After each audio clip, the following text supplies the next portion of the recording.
जी हाँ दोस्तों, अगर आप चाहते हैं कि हमारे आकाश सीरीज का ऑडियो और वीडियो सबसे पहले सुने तो हमारे चैनल की लाल बटन दबाकर सब्सक्राइब जरूर करें और बेल बटन दबाना न भूलें। बोला बोला छठी मैया की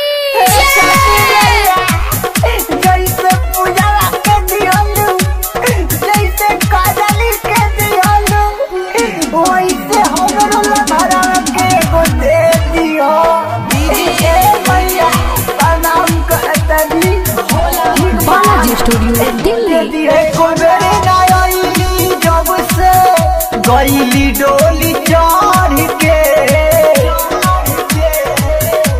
बरती उठैती सुगनी आके नई हार से प्लीज छठी मैया हो दे दिह तू लइका लभर के। प्लीज छठी मैया हो दे दिह तू लइका लभर के। छठी मैया एगो बात कही, जब से गई बियालू तब से आइल नहीं के तारा देख के मन करता करे के। यही से कहतनी कि एगो दे दे तू तो आई तू कम से कम तार पूजा करे तो हम देख लेती। ठीक बा छठी मैया, बड़ा करतरी जैसे गोरा मनैया मैया दिह तू सजाई प्यारी हई हमर उतर भी लगाई। हे छठी मैया हो नैया मैया दिह तू सजाई प्यारी हई हमरो उतर भी लगाई। ऐती त देखती हम हूँ अखियाई भर के सजल सवारल रूपवा देखती हम भर के।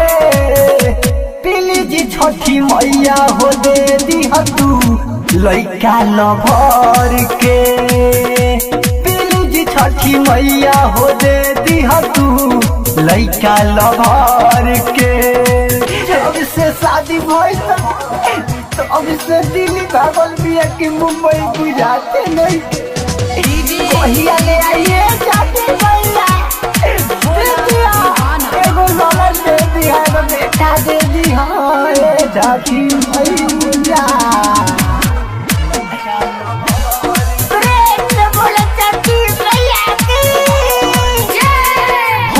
सुगन पुआ पूरी चढ़ाई ओकरे साथे छुरा छुरी जराई। होई सुगन पुआ पूरी चढ़ाई ओकरे साथे छुरा छुरी जराई। सुन ले तू अरजी माई मतल बिराई कर के और दी लालू न जाने सूप भर के। प्लीज छठी मैया हो दे दिह तू लइका लभर के। प्लीज छठी मैया हो दे दिह तू लाले लभर के।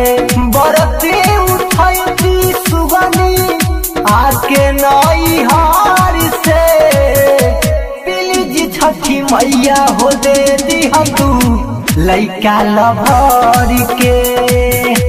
प्लीज छठी मैया हो दे दिह तू लइका लभर के। Mix by Balaji studio Delhi.